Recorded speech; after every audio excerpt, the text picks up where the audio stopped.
Ano ba? Ang kapal nung hamo ko. Grabe. Oh, mga voted viewers, nandiyan pala kayo. Narito tayo ngayon sa Baguio City, the summer capital of the Philippines, para i-feature ang event ng Go Negosyo in partnership with the Department of Education na Teen Go Negosyo. At malalaman natin maya-maya lamang kung ano ang mga kaganapan sa buong araw na ito. Kaya naman, samahan niyo ako. I'm your host Byron, again, dito sa Baguio City!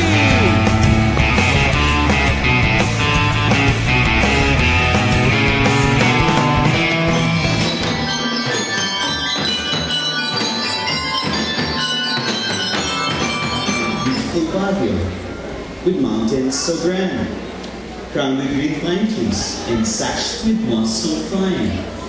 Numerous white lilies and flowers so kind, bedeck our mountainsides beneath those foggy skies. Beautiful Baguio, united we stand.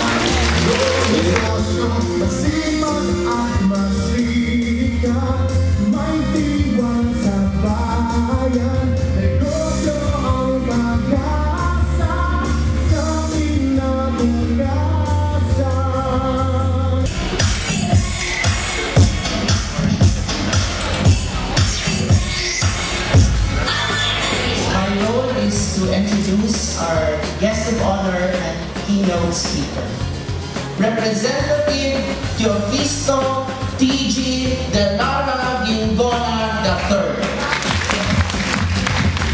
Teachers and students from all over the country, good morning again!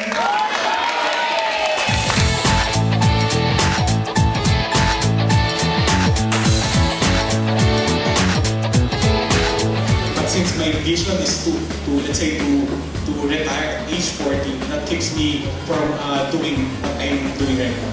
That you can now use the internet as a tool for marketing your products and services. And then I kept telling people that now is a very good time to be doing business, to be an entrepreneur of the world. So another advantage is for us youth, like what he said nga po kanina, since most of the youth are more technologically equipped, so take advantage natin yun.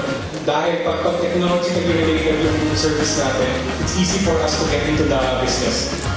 With everything that you have learned today from all of us here, you should start now. Maraming mga tao hindi tayo makikinggan. Dahil yun ang una, hindi nila alam kung ano yung iniisip natin at kung ano yung nasa puso natin. Take that as an opportunity. So, ayaw natin na tumanda tayo na mapalik tayo. Pero sana nung 20 years old ako, pinagkikita ako. So, let's put in our mind that pag may ginawa tayo, 50-50 naman yung chance eh. 50% na mag-fail, 50% na mag-successful. So, huwag tayo katakot na mag-try. Sir Mon, ano po ba ang Teen Go Negosyo? What is this all about? Ang Teen Negosyo is a venue wherein we gathered over 2,000 students and teachers in a venue like here in Teachers Camp, and essentially it's a 5-day conference, forums, workshop, and the objective is really to expose our students and the teachers in entrepreneurship. So in entrepreneurship development, having that kind of mindset that is entrepreneurial and positive and something that will help them along the way in becoming more successful in life and also in establishing their own businesses.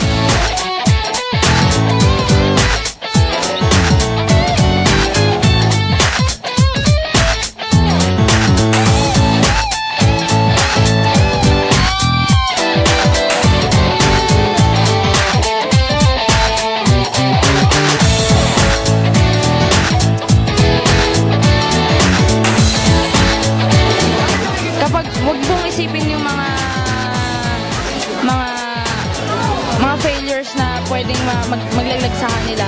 Kung magkakaroon po ng failures, dapat po i-enhance pa rin po yung sarili.